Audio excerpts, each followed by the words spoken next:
Quando eu era pequeno, eu queria ser médico. Tinha um sonho bobo de ser médico. Não era bobo, não. Eu queria ser médico. Eu pegava uma camisa do pai, né, e branca, e eu colocava um negocinho de cordão, como vocês têm aí no crachazinho. Eu brincava, aquilo é o estetoscópio do médico, né? Eu queria ser médico. Pequeno, 6, 7 anos. Aí o tempo passou, Catarina, jogando bola nos potreiros, né? Bom, né? E aí entrei no seminário. Aí mais tarde entrei no seminário. Entrei no seminário com 12 anos. 12 anos de idade. Seminário. Ok, passa a formação, vem formação. Fui para Curitiba, Santa Catarina, fui para Curitiba. Trabalhar, estudei filosofia, no Paraná, depois fui trabalhar no Acre. Do Acre, na selva amazônica, com os indígenas, Rosário. Aí fui para Santiago do Chile, morei 4 anos no Chile. Fui para Argentina, Bolívia, Europa, enfim. E no dia 15 de julho de 95, eu fui ordenado padre. E no dia da minha ordenação, a mãe contou aquela história. Olha, o dia que ela encontrou para contar aquela história, né?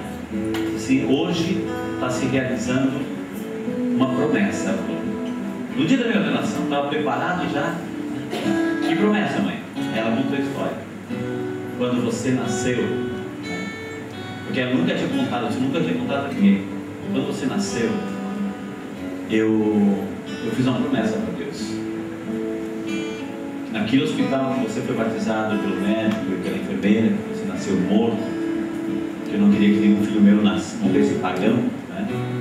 Eu fiz uma promessa para Deus. Senhor, se ele sobreviver, ele é teu.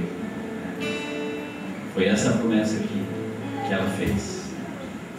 Se ele sobreviver, ele é teu. Passou o tempo, ela nunca me influenciou na vocação, no sentido de, né, ou me empurrar para o seminário, ou me tirar do seminário. Não. Respeitou, como mãe, né, na sua simplicidade. E no dia da minha ordenação, ela contou assim: hoje se realiza uma promessa, né? Essa promessa. E aí, olha que interessante. Eu estava usando, que cor que a roupa que o médico usa? E no dia da minha ordenação, meus pais me colocaram na hora da vestimenta, uma alva. Que cor que é a alva? O que o médico usa no pescoço? O estetoscópio. Esse é o nome, estetoscópio, né? Gostava de ver, gostava do coraçãozinho, etc. Quando eu era pequeno. E no dia da ordenação, eu também estava colocando algo no pescoço. Uma história. O mesmo gesto, uma história.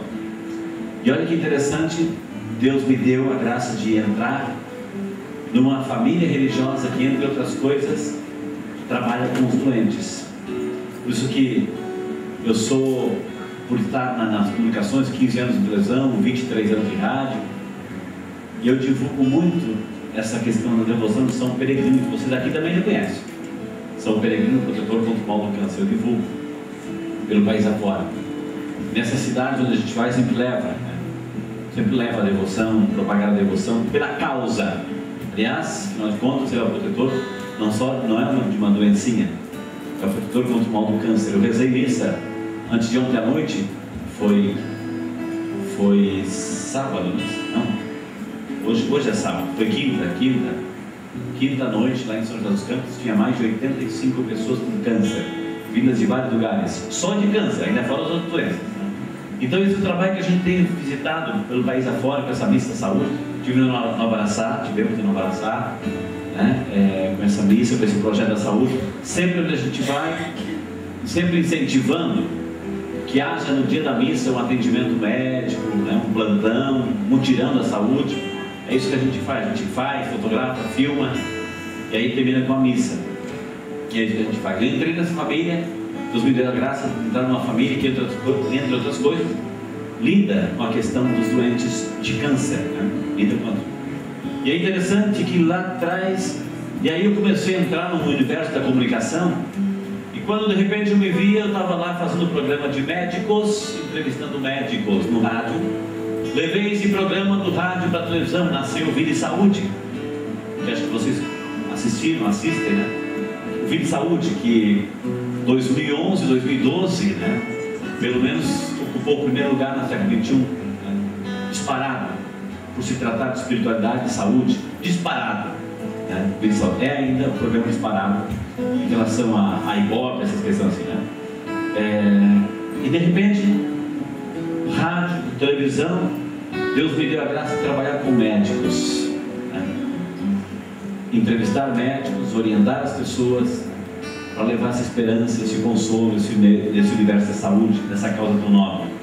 E com esse projeto que eu tenho visitado no mundo afora, no Brasil afora, né? Com essas missas, enfim. Mas por que eu estou dizendo isso? Hoje à tarde, né, eu queria trabalhar com vocês algo, o nome mais forte, o nome mais conhecido, e tem que ser assim, mais famoso, o nome mais famoso, mais falado, mais comentado de todo o planeta, e tem que ser assim, é o nome de Jesus. É o nome de Jesus. É o nome mais forte, mais falado, mais comentado, é o nome de Jesus. Hoje de manhã nós falamos sobre união familiar, falamos sobre relacionamentos, e a gente viu que somos diferentes. O homem é diferente da mulher, mas esse convite, que a mulher é diferente do homem, esse convite de os dois formarem um só corpo, e hoje estamos falando para a família, os desafios que é a educação dos filhos, diante desse mundo aí que o pai e a mãe perdem. Quantos pais já vieram falar comigo, quantas mães, olha, meu filho está na droga, ou seja, perdem, né? A humanidade é muito, o mundo aí fora é muito violento, devastador, e às vezes aniquila sonhos, leva pessoas a prostituir-se, a adulterar-se, a matar-se, e por aí vai, né? E depois da palavra Jesus, para dar certo qualquer vida, qualquer relacionamento, a segunda palavra mais falada, a segunda palavra mais forte, depois do nome de Jesus, qual é? Claro, partindo do pressuposto que Deus é amor, etc., né? Que Jesus é nosso Senhor, nosso Salvador, a segunda palavra mais falada, mais forte, é perdão. Perdão. Repita. Perdão. É a segunda palavra. E é sobre isso que nós vamos falar hoje aqui. Essa terceira parte, de que se nós sofremos, se nós passamos por experiências traumáticas e dolorosas em nossas vidas, é porque precisamos exercitar o dom de dar o perdão, de receber o perdão. O perdão é uma espécie de passaporte para a eternidade. No céu não entra pecado, no céu não entra impureza, no céu não entra uma mancha, não entra um vírus, não entra uma bactéria, nada. Ou é puro ou não se é puro. E o passaporte para entrar no céu, é o perdão. Não tem outro. O que Jesus veio fazer quando se encarnou e veio nos salvar? Quando veio aqui nessa terra, Ele veio nos salvar. Salvar do quê? Salvar o quê? A humanidade que estava no pecado. E se a humanidade estava no pecado, estava longe de Deus. Porque Deus estava longe? Não. Porque o pecado nos coloca longe de Deus. E Jesus veio nos dar o quê? O perdão. O perdão, porque Ele sabia. Porque a Bíblia fala que o salário do pecado é a morte. O salário do pecado é a morte. E Jesus veio, a gente viveu isso semana passada. Sexta-feira Santa, a paixão de Jesus, as últimas horas da vida de Jesus. E Ele veio tirar a humanidade desse jugo. E Ele foi solto. E aliás, ele nos soltou e foi preso em nosso lugar. Como é o nome daquela pessoa que foi solta? No lugar dele? Barrabás. Barrabás, não foi? Barrabás. Jesus foi preso e Barrabás foi solto. Quem se acha Barrabás? Aí levante a mão. Quem se acha Barrabás? Quem se acha Barrabás? Aí levante a mão. Tem algumas pessoas que não levantaram. Eu vou dar essa última chance. Quem se acha Barrabás? Aí levante a mão.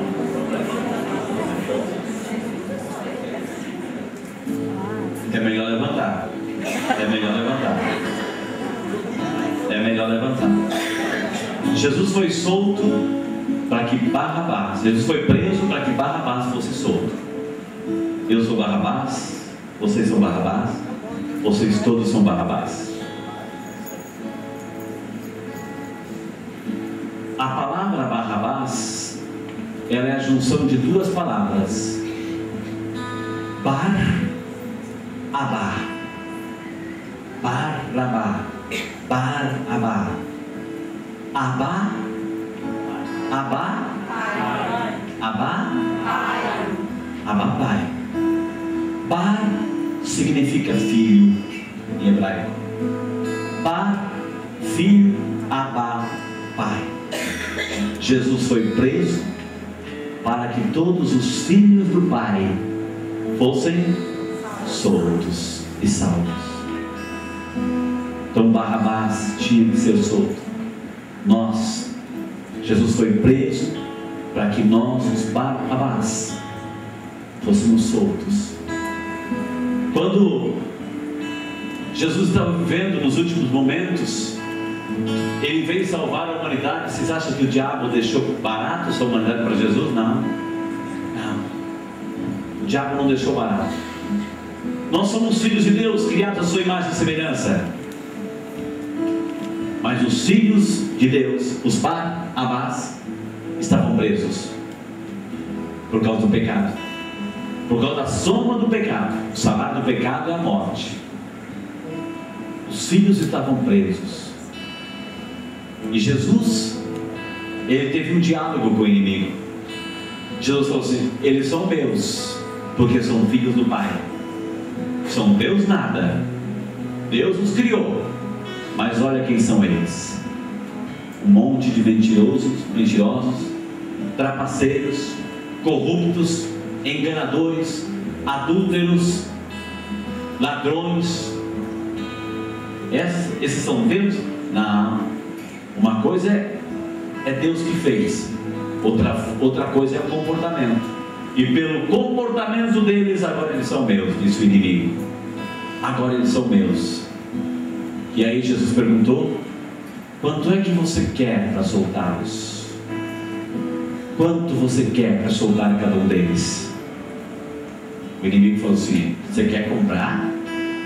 Você quer soltá-los? Rapaz, eles acabaram de te trair.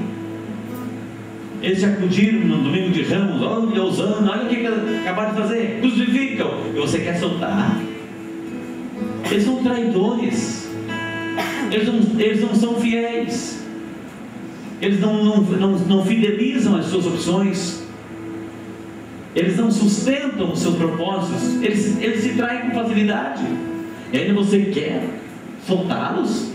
Eu quero. Quanto você quer cobrar? Olha, você vai se arrepender. Não, quanto? Tá bom. Para soltar cada um deles, eu só vou pedir uma coisa.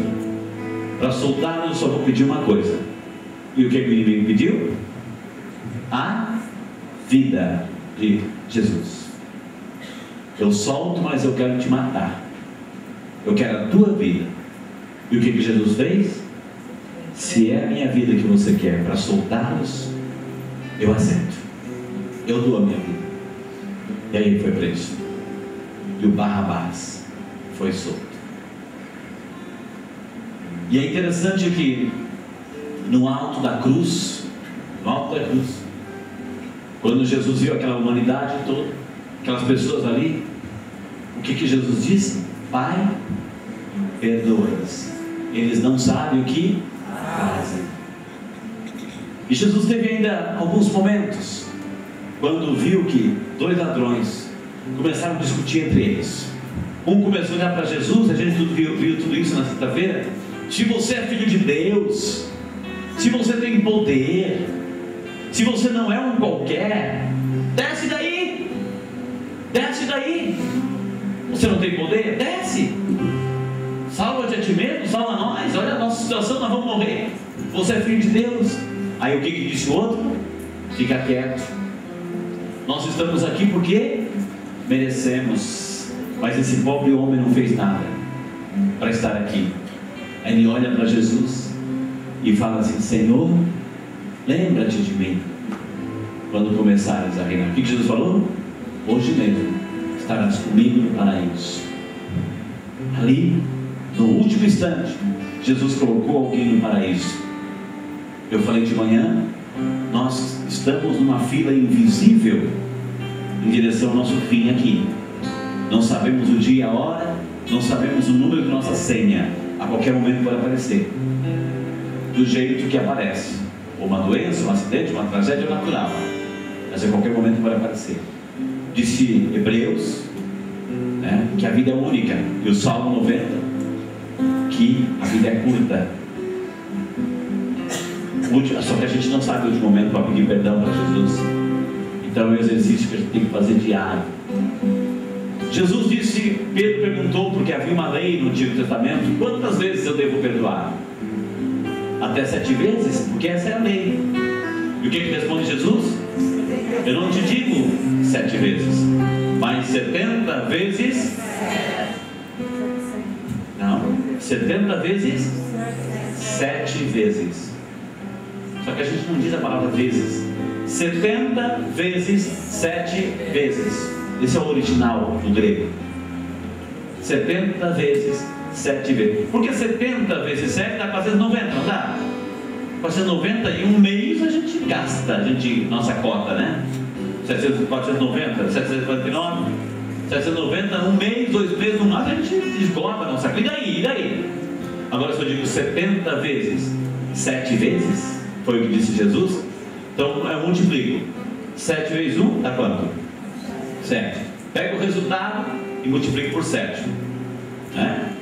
Pega o resultado dessa soma, multiplica por 7. Pega o resultado dessa soma, multiplica por 7. Então vai multiplicando aqui até chegar, gente, dá 1 trilhão 900, não sei que lá. Acho que é o suficiente. Abram vossas Bíblias em Mateus capítulo 5. Mateus capítulo 5. Mateus, o primeiro livro do Novo Testamento, versículo 23.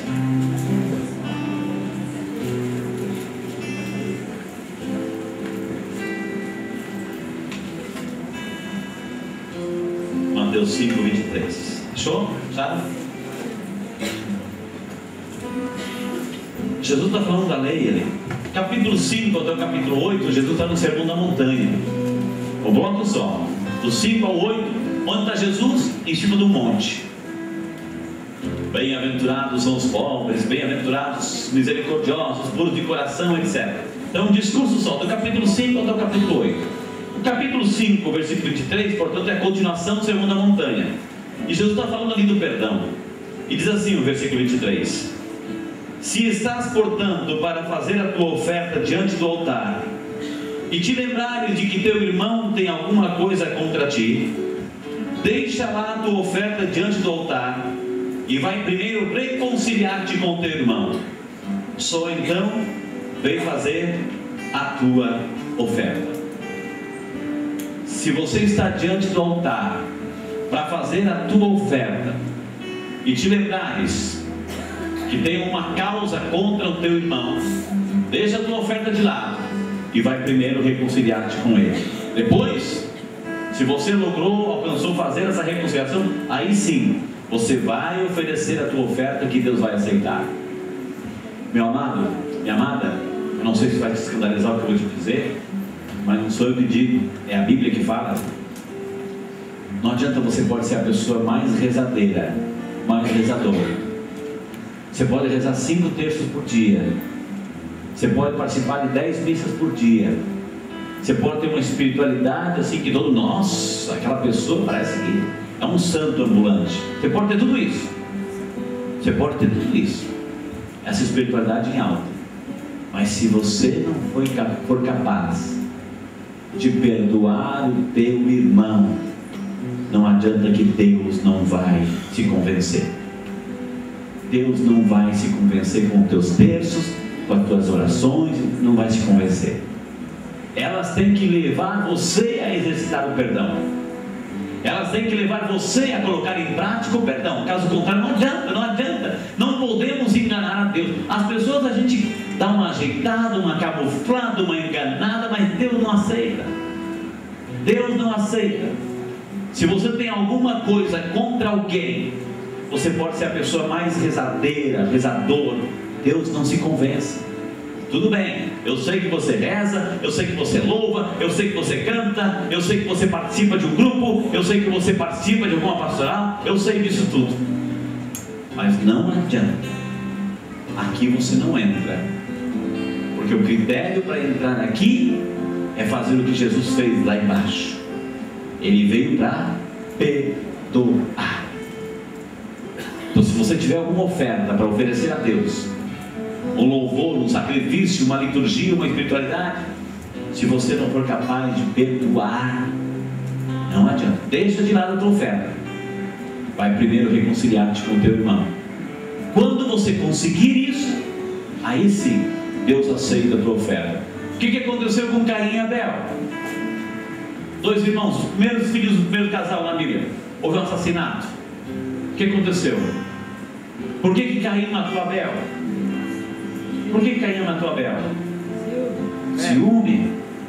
Ciúme. Porque Abel oferecia a Deus o que? As melhores coisas, as coisas de primeira. E Caim o que oferecia? O que sobrava. Abel era sempre atendido e Caim nunca foi atendido. Ficou com tanta raiva, com tanta inveja, que matou seu irmão. A Bíblia é muito clara. Depois de Jesus, portanto, a palavra mais forte é o perdão. E aqui nós vamos ver agora pelo menos 2 textos e vamos comparar quais são as regras do perdão. E a gente sabe, na convivência, no dia a dia, marido e mulher, pais e filhos, amigos, empresa, escola, enfim, nos esbarramos, porque o pecado faz a gente procurar o pecado. A Bíblia fala que um abismo atrai outro abismo, um pecado atrai outro pecado. E nas nossas convivências, nossos relacionamentos, muitas vezes são carregados disso. Quantos casais a gente vê hoje de manhã tristes, falta de alegria, falta de humor em casa? Quantos casais que não se perdoam? Quantos casais, quantas pessoas que não se perdoam? E aí chega no dia do velório, eu interpreto o choro das pessoas no velório de 2 maneiras. Ou realmente a pessoa amava muito, que vai sentir saudade, enfim, etc., né? E aí chora, ou chora de remorso, aquilo vai doer muito no coração, porque não foi capaz de oferecer em vida, que já não adianta mais, porque já morreu. Não adianta mais você chorar, se você não for capaz de perdoar. Quantos irmãos não se conversam entre si, porque os pais faleceram, repartindo as coisas. Quantas tragédias acontecem de falta de reconciliação? Quantos irmãos não conversam? Quantos pais não conversam com os filhos? Quantos filhos não conversam com seus pais? Quantos irmãos não se conversam entre si? Porque a gente não sabe perdoar, porque a gente não sabe sair de si. E a gente vai ver o que Jesus nos ensina, e depois a gente vai fazer um exercício entre nós. Então a gente vê, vamos lá no capítulo 5, versículo 23. Onde você está? Vamos ver, vamos entrar um pouquinho mais nesse capítulo. Se estás, portanto, para fazer a tua oferta diante do teu irmão, do altar, e te lembrares que teu irmão tem alguma coisa contra ti. Quem é que tem alguma coisa contra ti? Ele, né? Ele tem alguma coisa contra você. Você está triste por causa dele, não é? Ele tem alguma coisa contra ti. Ele está triste porque tem uma mágoa, uma dor, um ressentimento por causa de você. Alguma coisa aconteceu. Alguma coisa aconteceu nesse relacionamento, nessa história, deixou ele triste, magoado, ferido, ressentido. E a gente deixa. É mais, quem dá o tapa esquece mais rápido, não é? Agora quem recebe o tapa, lembra dessa dor por 10, 20, 30 anos, não é? Porque deu o tapa, doeu. Então, se você lembrar que alguém tem alguma coisa contra ti, se tem contra ti é porque você fez alguma coisa, ou ela interpretou desse jeito, de total que saiu ferida dessa situação. Então, se alguém tem alguma coisa contra ti, ou seja, você fez alguma coisa para alguém, você fez alguma coisa para alguém, o que a gente espera? Se alguém faz alguma coisa para nós, o que a gente espera? O que o nosso coração humano espera? Que essa pessoa venha até nós, arrependido, arrependida, né? Cabeça baixa, e venha nos pedir. Não é isso que a gente espera? Não é isso que a gente espera? Vamos ver se é isso que Jesus está dizendo aqui.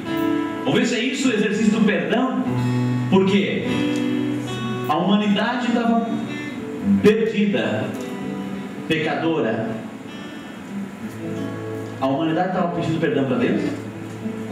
A humanidade estava pedindo perdão para Deus? O que fez? O que aconteceu? Jesus que veio. Vamos lá. Se alguém se lembrar que teu irmão tem alguma coisa contra ti, contra você, você fez alguma coisa errada por ele, deixa a tua oferta diante do altar e... Primeira regra: quem é que tem que ir? Quem é que tem que ir? Você que tem que ir. Se você feriu alguém, você tem que ir ao encontro dessa pessoa. Não sou eu que estou dizendo, hein? Eu vou dizer coisas que vai escandalizar. Vou escandalizar você. Você tem que ir. Ah, não, eu não vou. Eu não vou. Aí o orgulho entra, a soberba, a arrogância, a vaidade. Eu não vou. Eu não vou. Quem? Imagina, eu fiz porque mereceu. Eu não vou lá atrás. Não vai? Se você não for, você está colocando em risco a tua salvação. Se você não for, você está colocando em risco a tua salvação. Vá primeiro reconciliar-te. Você vai reconciliar com o teu irmão. Uma conciliação, uma conversa, pedir perdão de verdade. Olha, eu sei que eu te feri, eu sei que te magoei, eu sei que eu errei, eu sei que eu pisei na bola, eu vim aqui para te pedir perdão. Nossa Senhora, esse é o exercício. Porque se você disser, quando você diz isso, eu vim aqui para te pedir perdão, e quando você fala a palavra perdão, aí o inimigo não gosta, ele fica alvoroçado, ele fica com raiva, porque a palavra que ele não gosta de ouvir é perdão. Por quê? Porque o inimigo já não tem mais acesso ao céu. O diabo não tem mais acesso ao céu. Ele perdeu essa oportunidade. Quando ele se rebelou e foi expulso, ele nunca mais vai entrar no céu. Ele quis tirar o lugar de Deus. E olha que era um anjo de Deus, né?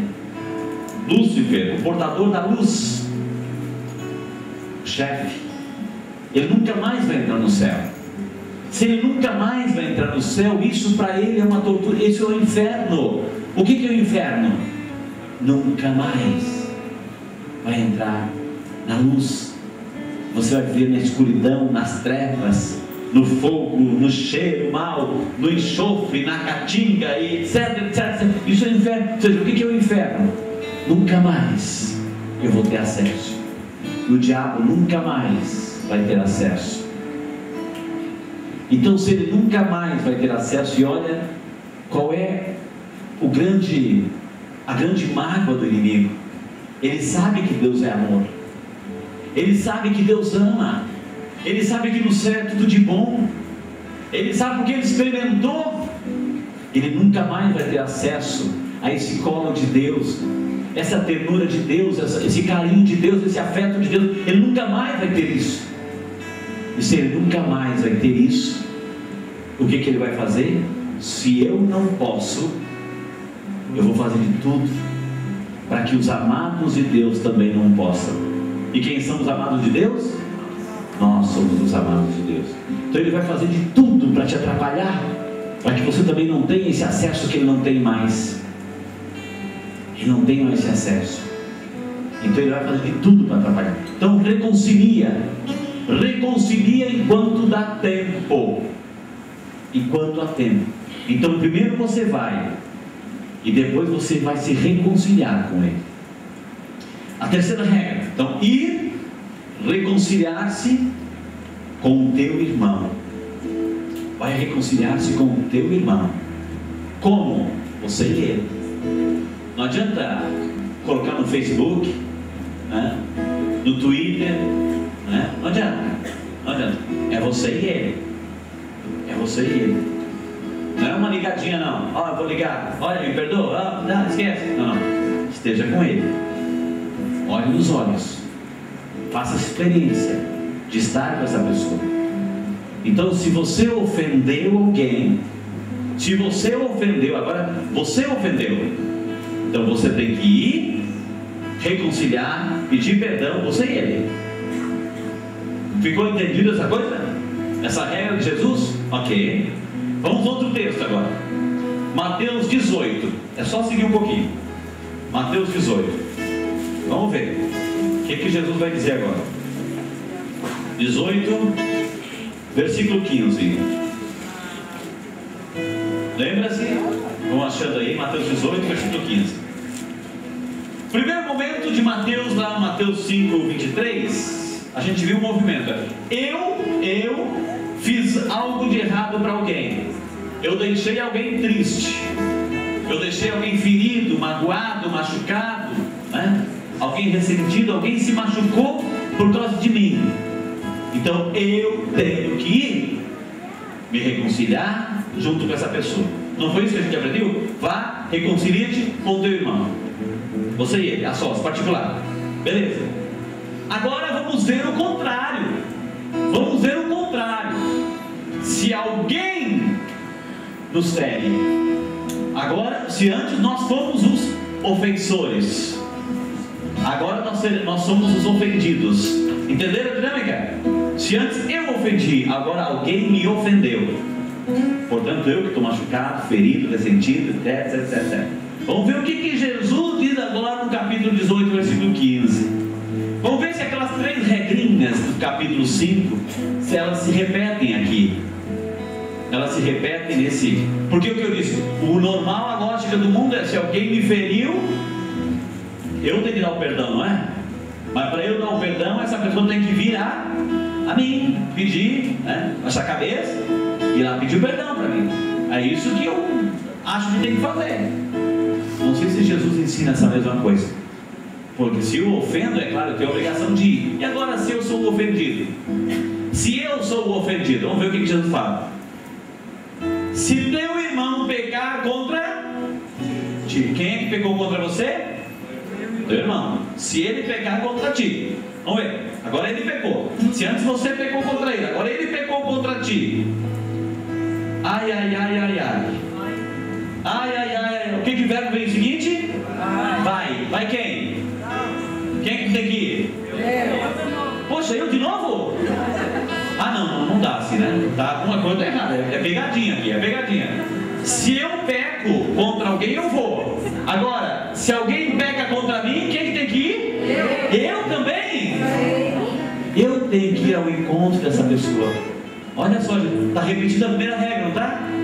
Se eu ofendo ou se eu sou ofendido, eu tenho que ir.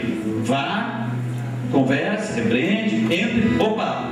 Seguinte, entre você e ele, entre vocês dois, em particular, você e ele. Se ele te ouvir, terás ganho o teu irmão. Se ele te ouvir, terás ganho o teu irmão. Ou seja, se ele te ouvir, acontece que houve a reconciliação. Repetiu as 3 regras? Não. Repetiu? Se eu ofendo, Jesus pede, vai. Se alguém me ofende, Jesus pede para mim, vai. De mim para alguém, de alguém para mim, eu tenho que ir. Eu tenho que ir e me reconciliar a sós com essa pessoa. Se houver reconciliação, você tem ganhado um irmão, uma irmã. Volta aquela comunhão, volta aquela harmonia, volta aquela paz. Então as 3 regras em Mateus 5 e Mateus 18 é a mesma coisa. De qualquer maneira é você que tem que ir. É você que tem que ir. De repente aqui, quanta gente está esperando um outro filho, né? Quanta gente talvez vai morrer esperando que o outro venha pedir perdão. Porque essa é a lógica do mundo. Quanta gente está esperando. Tem gente assim que tem tanta raiva de alguém. Ah, eu tenho raiva do fulano, que aquele fulano, não vou dizer nenhum nome, mas começa com a letra F, começa com a letra G. E quando vem o alfabeto A, B, C, D, E, F, H, I, J, pula, né, até a letra, porque a letra faz lembrar o fulano, a fulana. Se o teu irmão pecar contra ti, se você pecar contra alguém, vai. E vamos ver o que acontece na vida pela falta de perdão. O que acontece? Abram em Hebreus 12, 15. Hebreus, anotem pelo menos aí. Hebreus 12, 15. Hebreus é quase no finalzinho, gente. Hebreus 12, 15.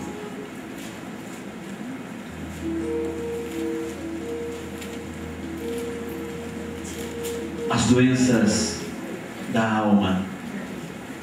Se você não dá o perdão, você tem algumas doenças da tua alma. Hebreus 12, 15 vai dizer assim: estai alerta para que ninguém deixe passar a graça de Deus, e para que não desponte nenhuma planta amarga capaz de estragar e contaminar a massa inteira. Ou seja, você começa a atrair para dentro da tua vida as doenças da alma: amargura, tristeza, depressão, angústia, ressentimento. São as doenças da alma. Quando você não é capaz de dar o perdão, você acaba atraindo para você essas doenças espirituais. Você começa a se corromper e se corroer por dentro, por causa da falta de perdão que você não dá. E a gente experimenta essa realidade a cada dia. Vamos ver, anotar o texto? Vamos ver Tiago capítulo 5. É só seguir. Depois de Hebreus, vem Tiago. Capítulo 5, versículo 16. Vamos ver se está 16. Tiago 5, um pouquinho antes aí. Um pouquinho antes.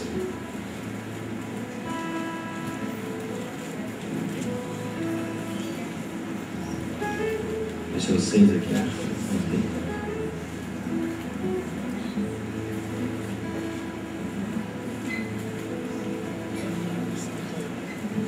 Aqui.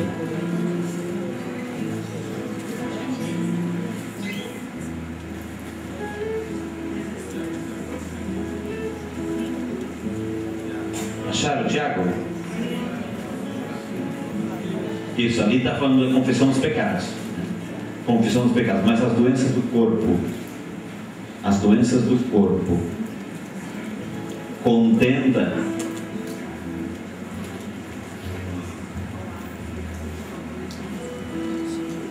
todos os capítulos ainda. Fala da espera da paciência, vida do Senhor, capítulo 5 de Tiago. Vai falar do que? As doenças do corpo. Uma pessoa que não perdoa é uma pessoa que guarda mágoa dentro de si, que guarda ressentimento dentro de si. O que acontece com o corpo? Eu tenho trabalhado isso muito nas listas da saúde, da família. Uma pessoa que guarda rancor dentro dela, que guarda raiva, ira, ela vai se matando aos poucos. O coração dispara, dói a cabeça, a pressão vai lá para cima. Por quê? Porque ela vai acumulando situações e experiências negativas contra outros e vai sofrendo na própria pele esse tipo de situação. Quem acompanha as listas de saúde que a gente reza na televisão sabe do que eu estou falando. E é verdade. Ou seja, uma pessoa que tem raiva dentro de si, que não consegue olhar aquela pessoa que vai na igreja, que tinha uma amizade muito grande com alguém, que convivia com essa pessoa, que era amicíssimo dessa pessoa, às vezes até um parente, um amigo de comunidade, de grupo, de catequese, de grupo de oração, enfim, que é de comunidade, se brigou, romperam a amizade, essa pessoa vai na igreja, a primeira coisa que ela se preocupa e qual é a primeira coisa que ela se preocupa? Onde que essa pessoa está sentada? Para ela sentar do outro lado. Ela não é. Ou de repente, na tua casa, você é de oração, é de igreja, você vai na igreja, tua mulher senta lá e você vai naquele canto lá, né?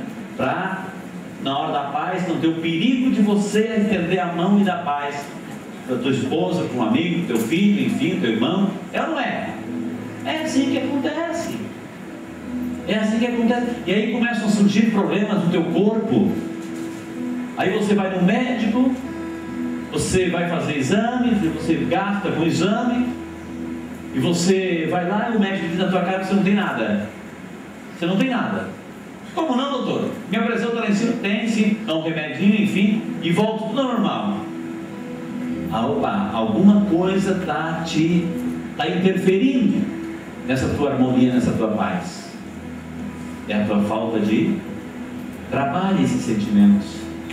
Purifica esses ressentimentos. Purifica isso que você está acumulando e guardando dentro da tua vida, para ver se você não vai começar a recobrar a tua paz, a tua serenidade, o teu bem-estar. Procure fazer isso, para ver se a tua saúde não vai começar a melhorar. Não só a saúde física, mas a saúde da alma, do teu espírito. De pessoas bem resolvidas. Lembra que eu falei pessoas mal resolvidas e bem resolvidas? Pessoa mal resolvida vai o resto da vida vai lembrar disso, isso que eu consigo perdoar, eu perdoo, mas não esqueço. Não vai esquecer mesmo, não precisa esquecer.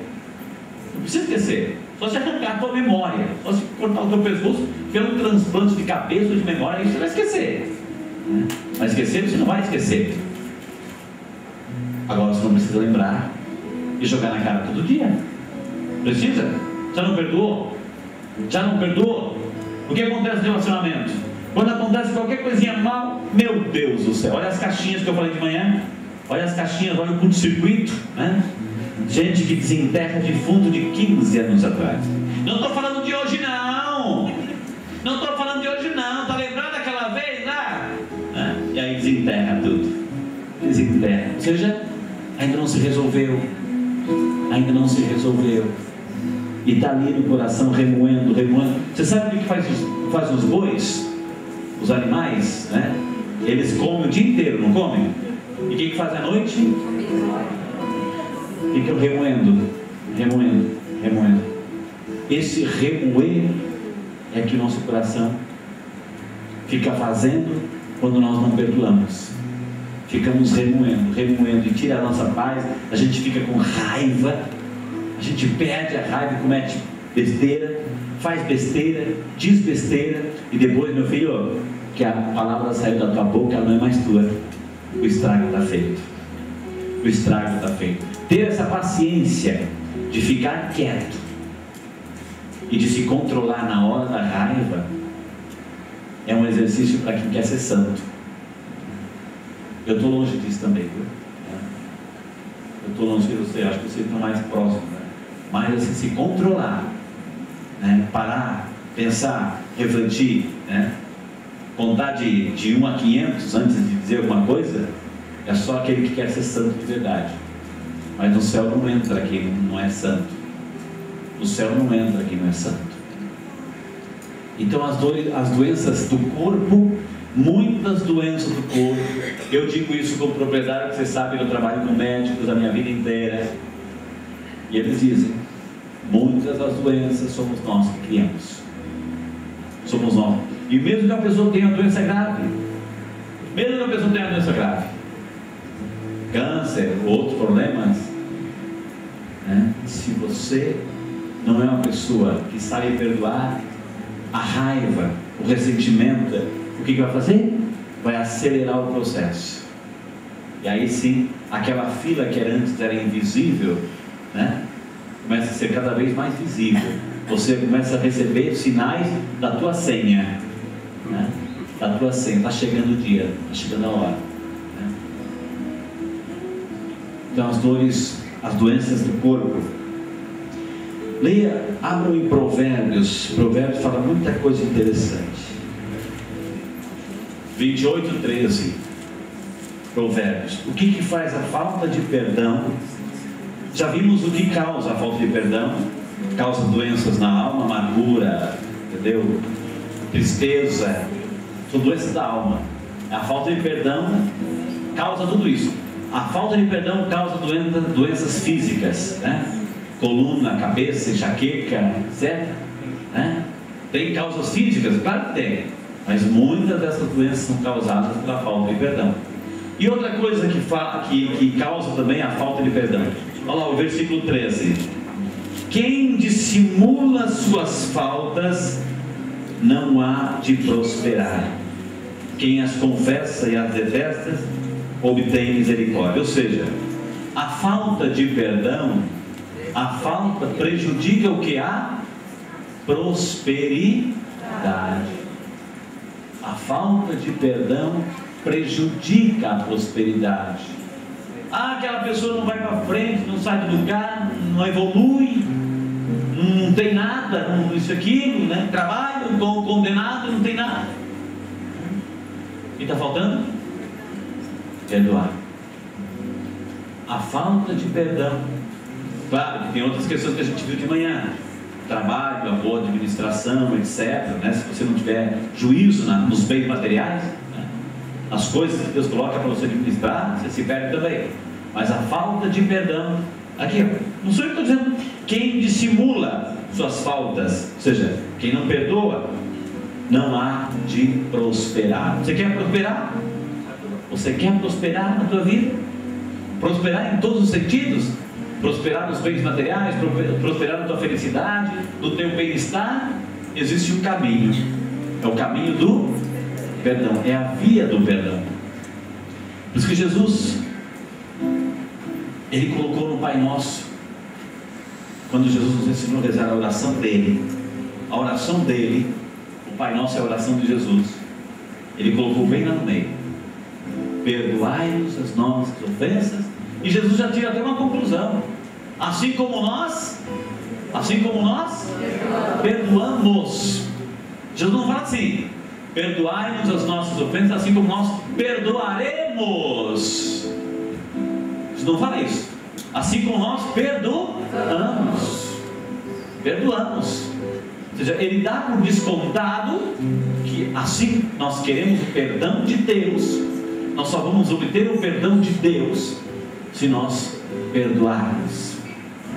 E se não perdoarmos, não obteremos o perdão de Deus. E se não perdoarmos, não obteremos o perdão de Deus.